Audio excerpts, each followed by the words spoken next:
Welcome to the Leaderish podcast with your hosts, Regina and Doris. Doris, how's it going? Hey, Regina, it's going very well. How about you? I'm doing great. It's been a crazy week, though. We had a few minutes to catch up before we hit record, and we're both kind of going through how crazy our week has been. So I'm thankful that we're here today to talk about planning, because I wonder if some of my challenges this week have been with lack of planning. It could be. It's so universal, the lack of planning or the desire to plan and then not doing it. And I know that I have been guilty of living day to day. I had a call just this week where someone said, I don't do enough forward thinking. And so I think that's what the conversation today is going to be, more about forward thinking, future thinking, and planning. And this is a perfect time of year to do it. It's toward the end of the year. I know that we both come from that corporate world. And in our corporate worlds, this is the time of year where you start listing all of the accomplishments. And did you achieve the goals that you set for yourself in January? And I actually have a funny story to start out with. And it's I shared this in my blog as well, but I remember a December back in my corporate days where we didn't put together plans. But December rolled around and we had to create the plans and if we achieved them or not. So even though we didn't have plans that we wrote in January, we wrote the plans in December that we should have written in January. So it made it really easy to say, wow, I did great this year because I just thought about all the things that I did. And it's almost like, you know how we talk about that we like to put things on our to-do list that we've already done and we check it off? Just to check it off? Just to check it off? off. That's exactly what this was like. So we created a checklist, or we created all these accomplishments and then put the goals in front of it as though we had planned on doing that all year round. That seems really weird and messed up. Well, it seems like cheating, honestly. I got to just put it out there. It was cheating, and it wasn't helpful to anyone. It wasn't helpful to the organization. Yeah. And a few years later, they came up with a very robust, structured plan, and everybody had to follow it. It was online. But at that time, they just didn't have a structured plan. And going forward, when we did have a structured plan, it made things so much better. It made it easier for me as an individual contributor or as a manager or even as a VP to know at the beginning of the year, these were the things I needed to accomplish. And it was in front of me and I could work on it all year long. Now, I know as entrepreneurs, sometimes we get caught up in that day to day and we don't necessarily take time out to plan for our future. And I think what we want to talk about today is that planning and getting ready for not only 2026, but beyond, and really thinking about what is that vision that we have for ourselves. Well, I love that. Our last episode, I kind of shared this whole vision and what we're doing with Collective Career Lab, which I'm really excited about. And while I'd been working on it for 18 months, it was something that over the last 2 months have kind of come together, but it just dawned on me as you were saying that it's because I put a good plan together. It took me a year to put the plan together, actually. And finally, I was like, I got to get this all down on paper. And I have, well, not paper, it's a Google spreadsheet, which, Google, there's that. It's a whole Google sheet where it's got everything that I need to get done in order to fully launch this. And then, of course, to grow it and scale it. And if I hadn't thought about that at the beginning of the year last year, and I didn't do anything on it for 8 months, but I had a plan, or I had it in my head, and then I got it on paper. And I think that was the differentiator for me, Doris. Absolutely. I think putting it on paper is the number one key in terms of starting a plan. But I want to go back to something else that you said, where you thought about it a year ago. And that is the vision. You started with a vision. You had a dream and an idea on something. You knew that you couldn't start on it or finish it today when you first had that idea a year ago. Right. But you had a vision and you began thinking about what it was you needed to do. Now, could you have started earlier if you had written those plans down earlier? Maybe. But the point is, once you started writing them down and you knew that you had these 10 things or 20 things or whatever number of things, those tactical things that how part of that vision, but it started with a vision. Right. And that's what Yeah. I want our listeners to think about as well, that it starts with a vision. And I always do an exercise and I put the date out there. Whatever today's date is, I say, okay, it's not 2025, it's 2028 or it's 2030. Now imagine your life today. Now again, it's 2028. So imagine your life. Where did you go on vacation this year? What does your business look like? What does your personal life look like? Do you still live in the same house? Or if you're in corporate, have you been promoted to VP? If you're an entrepreneur, how much revenue have you made? How many employees do you have? So again, putting together that vision, just almost a vision board, except it's your business and personal life 3 years from today. Wow. So once you have that, I've never done that. once you have that vision and that idea, now we move back to today. It's back to 2025. What do we need to do to get you to that vision that you just shared with me for 2028? And we'll start with putting together a plan for 2026. And that's really what we want to focus on today, is putting together a plan for 2026 and breaking it down not only by the year, but by the quarter, the month, and then what are you going to do on January 1 to get started with that plan so that you can be successful by the end of 2026, how you define success. So it starts with goal setting because it's you and me. It's like you're coaching me at the moment. Thank you. Free coaching. I'm thinking about, what do I want my goals for 2026 to be? I'm looking at my goals for 2025. They're right here on my screen. I keep them on a Post-it note. I hit my goals. I hit my goals a couple months ago. So I felt really good about that. That's fantastic. Thank you. Which is, it wasn't until I hit my goals that I started really working on this, and I created that Google Sheet with all the things that I needed to do to launch Collective Career Lab. And if I think about what I want for 2026, if I just think about Collective Career Lab, then I would like to have 100 people go through the program. Is that too big? No. To set that sort of goal? No, absolutely not. I think it's a great goal. Let's start with that. 100 people going through the program. So these are 100 people that are job seekers that want help with interviews, want help with resumes. Yes. And you have a plethora of potential clients out there because so many people have that ribbon, that open to work ribbon out there. Sure. That need this help. So 100 people is completely doable. That breaks down to 25 people per quarter, or roughly 10-ish people per month. Now that may sound... Oh my gosh, that's doable. That's totally doable. That's totally doable. So then once you figure out the numbers on it, okay, how are you going to find those 10 people? If that's the right number, how do you find those 10 people? And you have maybe a number of different ways. Maybe you find them at networking events. Maybe you find them through your own LinkedIn searches. I know that you recently hired a VA. Another idea is to use that VA to send out, to find those people with that ribbon, that open to work ribbon, and sending them some information, maybe even free information. Maybe you give them one of your documents that you've created, or just an invitation to connect. That could be the start, inviting them to connect. Once they connect, then you do that second reach out with that free information that you have, and hopefully teasing that enough that they're interested in further development in terms of that resume and that interviewing skill.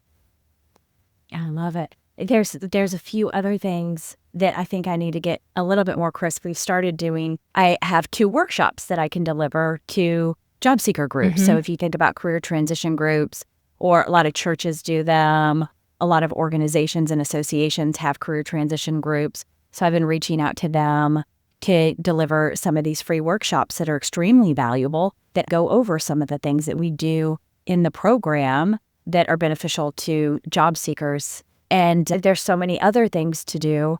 Do you find that people have a hard time prioritizing when there's so many options on what to do? Yes, they do have a hard time prioritizing. This is where the calendar comes in, where you and it's breaking those tasks on a weekly basis. So on Monday morning, you should have an idea of what your calendar looks like for the week. that you know that you have 2 sessions that you're going to teach. They're already booked on the calendar because you did it the week before. But then you're going to block off an hour or 2 hours to find additional seminars or additional job seeker opportunities where you can teach those workshops. So you're going to try to get those on the calendar the following week and the week after that. And it could be other organizations, not necessarily in person, but they might be Zoom opportunities. And I can think off the top of my head a couple of organizations that you might reach out to that would be open to a free seminar. And then once you have that, part of that goal setting would be all the attendees that came to that seminar. How are you reaching out to them, following up with them afterward? Again, you've got time on the calendar. You've blocked an hour, 2 hours, whatever you think is necessary to reach out to all the people that have attended that seminar. Yeah, I don't know how we're going to do that. One of the things, I'm still like, man, I'm figuring this out. I have this passion to help job seekers nail their interviews, but I don't know how to get to them. So you're absolutely right. Like all of these things are so important. But there's one thing that you said that well, there's a lot of things that you said that were important to me, but there's one thing that I wanted to go back to because you said use your calendar. And I was thinking about your post about the big rocks and the little rocks in the sand. And so what I heard is schedule your big rocks first. You've got a presentation, schedule that big rock. You want to do some outreach, schedule that big rock. So get those big rocks, those priority items scheduled so that you have them on your calendar to make sure that you get them done. Yeah, and that's the focus time. You know exactly what you're going to do during that focus time. If you have an hour here or there, that's where that sand, that last piece that goes into that vase, the sand or the water that fits in with those crevices, you might have 5 minutes here or there or 15 minutes. You can still block that on the calendar. You might not know exactly what that's going to be, but maybe it's cleaning out your inbox or reaching out to, following up with someone that went to a seminar. Some of the little things, you still need to block that time or schedule that time, but it could be in smaller increments. It might not necessarily need to be a block of 1 or 2 or 3 hours. It could be 15 minutes of time to get some of those little things done. Yeah, it's not the first time we've talked about time blocking. We used it quite often, and I talk about it a lot with clients as well, because time blocking is a really good strategy to make sure that you get things done. Absolutely. But you have to respect your own time blocks.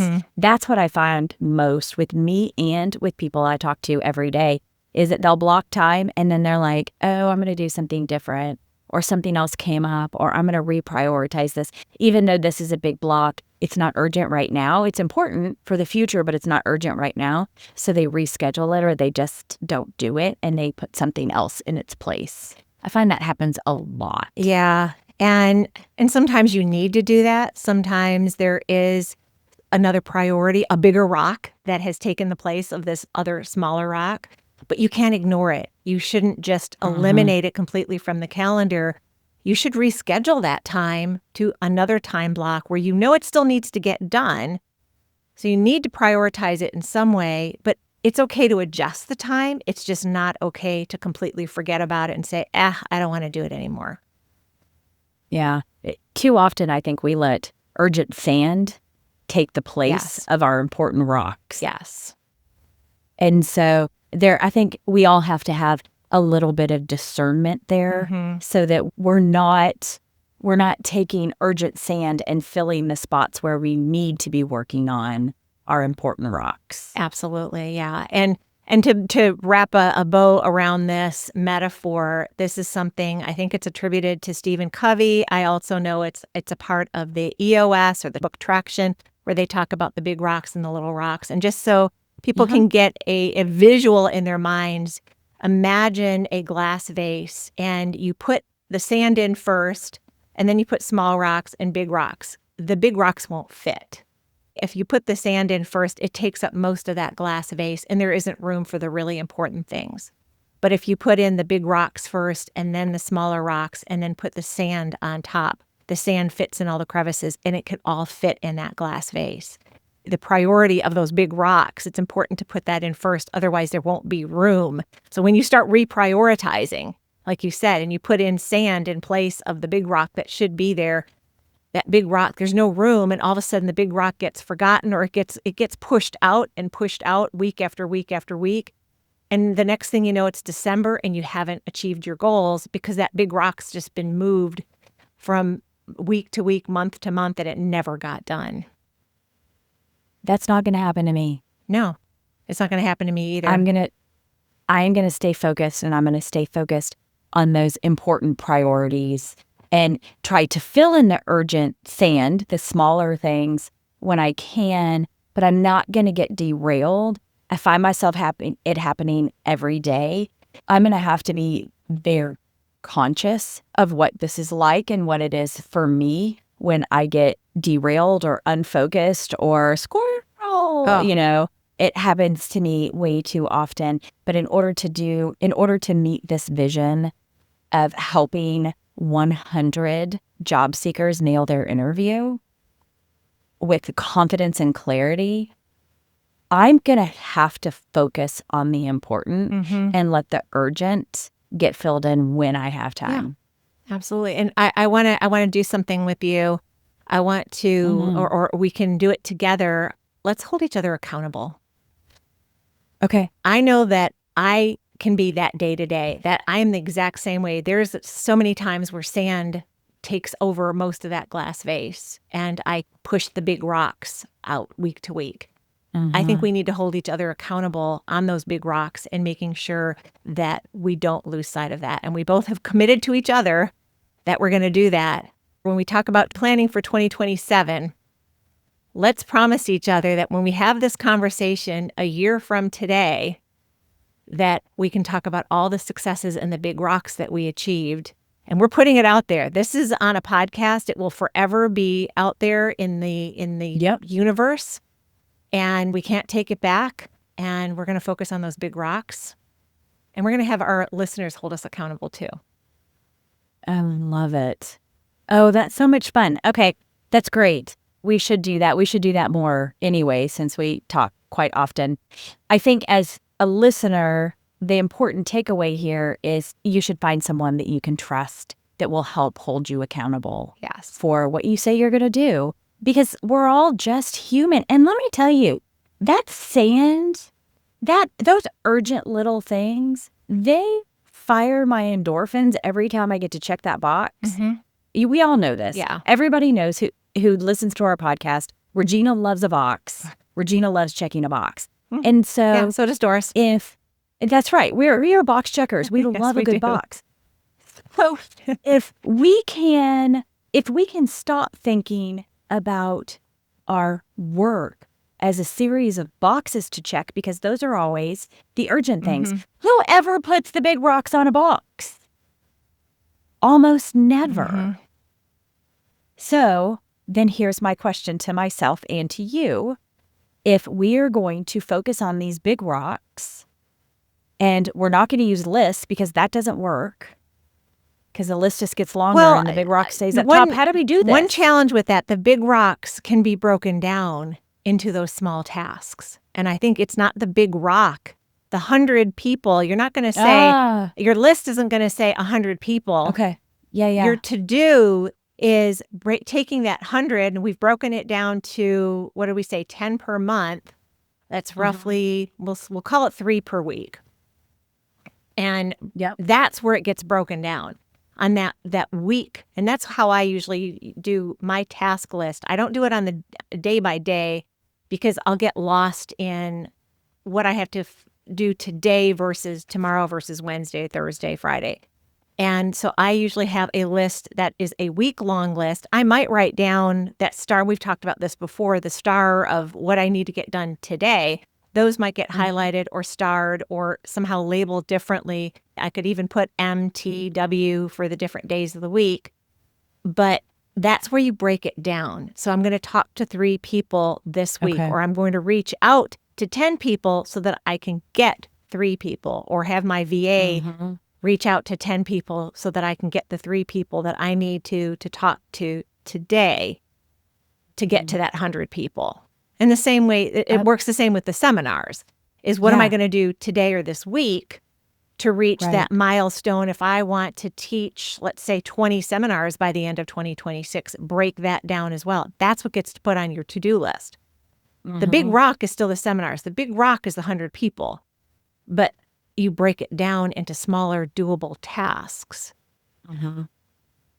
The thing that's going through my head is I'm mentally seeing a rock and I'm seeing a hammer hit it and all of these small rocks, and then how that fills in so much easier into this vase, this metaphorical vase that you shared with us. Like, I see now the gravel going in instead of one big rock, and how there's so much more room because you're doing it in small pieces. So it's not like we are scheduling big rock.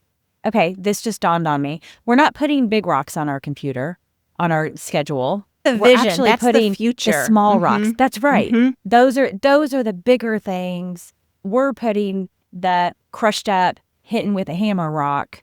Here's all the thing. It's like my Google sheet that I was talking about at the beginning, right? That is the list. Those are the small rocks, that all the things that we need to get done in order to meet the objective to help and support 100 people through their interview process to gain confidence and clarity. Yes. I love it.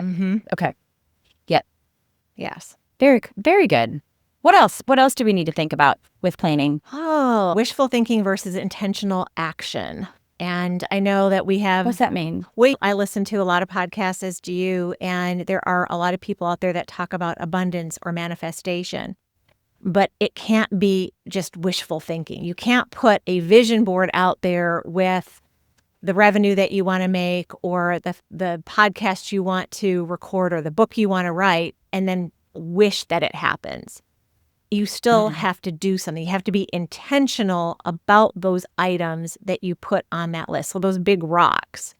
If you manifest a big rock being 100 people, you can't just wishfully say, well, I hope they come to me. You have to be intentional about what you're trying to do to get to those 100 people.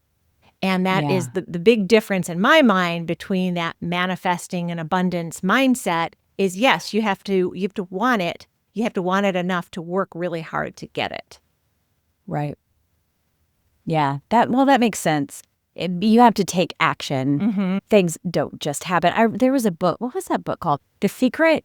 I think it was called The Secret back in the 90s, where, I mean, it was about how you can think things, and if you think things enough, then they'll come true. Now, I do believe you can change your brain. Yes. You can rewire your brain if you think things enough.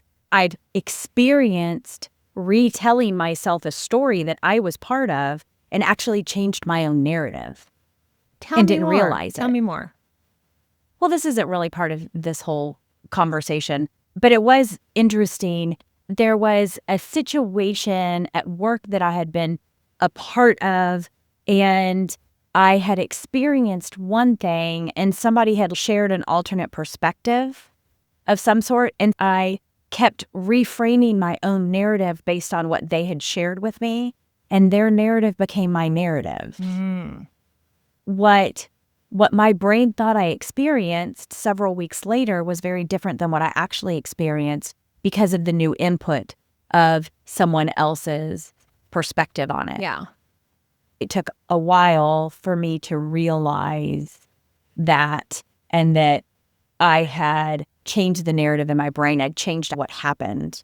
My brain felt like something different happened than happened. There has been so much research that can happen. They do research about car accidents where you see the car accident, you know what happened, but someone gives you different information about that car accident, and all of a sudden the facts about the car accident have changed in your own mind, even though those new facts aren't even true.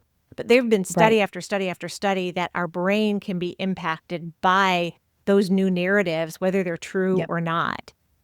But you can use that to your benefit by rewiring your own brain to believing that you can achieve the things that you want to achieve. And that's where that mindset and abundance can come into, is rewiring your brain to truly believe that you can do it. And a simple, maybe it's not so simple exercise, and I taught this in my clarity workshop, is think about something that you achieved. It could be from your childhood, it could be a career experience, something that you achieved that you were proud of, something that you had to work for to get. After you think about that, think about another situation where maybe you didn't have as much success. I won't call it failure because it's probably a learning, but maybe you didn't have as much success in that other item. So you've got these two things you're thinking about. From an intentionality and a focus, what was different between those two? And the reason I ask that question is as you're thinking about something that you achieved that you're very proud of. And let's just use something simple like a designation, one of a CPCU designation, which is a professional insurance designation. And I knew exactly what I needed to do to get it done, and I reached for it. A college degree could be the same thing, or a promotion that you really wanted. And you focused on it enough that you not only manifested, but you did the work to get there, and you focused on that thing. Whereas maybe something that you didn't focus on as much, you were sad that you didn't get it, but if you truly reflect, you realize you weren't as focused on trying to achieve that other thing. So if you can do that comparison, and then you can redirect your mind in a way to go after what you want to go after. So those 100 people that you want to go after, that being so focused on it, that it's a big rock, you've broken it down into little pieces, you know exactly what you need to do to achieve that milestone by the end of 2026. Very interesting. Yes. Yeah. Our brains are interesting. Also, I don't know if you've ever seen the Spiral Up guy. He's on Instagram and Facebook. He's a Spiral Up guy. He talks a lot about brain science. He's a coach, I think, too. But I get his content. His content is awesome. I don't even know his name. I apologize, but he always talks about Spiral Up. He talks about your positive self-talk and how your positive self-talk can rewire your brain. The opposite is true. Your negative self-talk rewires your brain. But you can rewire your brain in a positive way just by talking to yourself in your head. Our brains are really powerful. And so if I can just keep reminding myself 3 people a week will get me to 100. 3 people a week will get me to 100. There's 52 weeks in a year. Actually, that will get me to 150 if that's the case. If we do 3 people a week, 52 weeks in a year, that's 156 people. So way past the goal. 2 people a week would actually be the right number to get to 100, but 3 sounds doable. Isn't that crazy? Well, and so I think what if we could impact and I 150 people? Fluffed it up to 3 because there might be a week where you only get 1. And so it's that average out. But that reminds me of one of my favorite quotes. I believe it was Henry Ford. Whether you believe you can or you believe you can't, you're right. And that sums up everything the Spiral Up guy just talked about. That's right. Yeah. It is your own beliefs. Well, gosh, Doris, this was such a fun episode. Thank you for helping me plan. I hope that everyone else who's listening has an opportunity to start planning. But don't forget to reflect and celebrate. Take time. We're winding down a year. We, have like 6 weeks left if you're listening to this when it's live. And make sure that you're celebrating and you're thinking about all that you've accomplished, because you have accomplished a lot. You have done great things this year, and you deserve to be celebrated for the great things that you've done this year. Yeah, and of course, Thanksgiving, this is the time that we express gratitude, and that's where some of that thinking can come in, is really take time and express gratitude for yourself and for everything, whether it happened because you were focused on it or whether it happened out of even luck. It's okay. Or the people around you that brought it to you. Hopefully you've been able to receive. I didn't realize how difficult it was for sometimes people to receive things, whether it's compliments or money or gifts or whatever it is. There are a number of people that struggle with receiving. And hopefully you have been able to receive, and you can take gratitude for what people have given you to either help you in your business, help you in your life, maybe even brought you food because you were sick, whatever it was. Yeah. Show gratitude, even if it's inward gratitude. Maybe share it around the Thanksgiving table next week. But yeah, take time to reflect on this year. It's one of my favorite things to do is really go back and realize all the good things that have happened, even among some of the bad things and the frustrations and maybe even sad things that have happened. But take time to reflect on all the good things and how much better your life is today, hopefully, than it was a year ago or 5 years ago. I love it. All right, well, that is about it for today. We would love to talk to you. All of our links can be found in the show notes.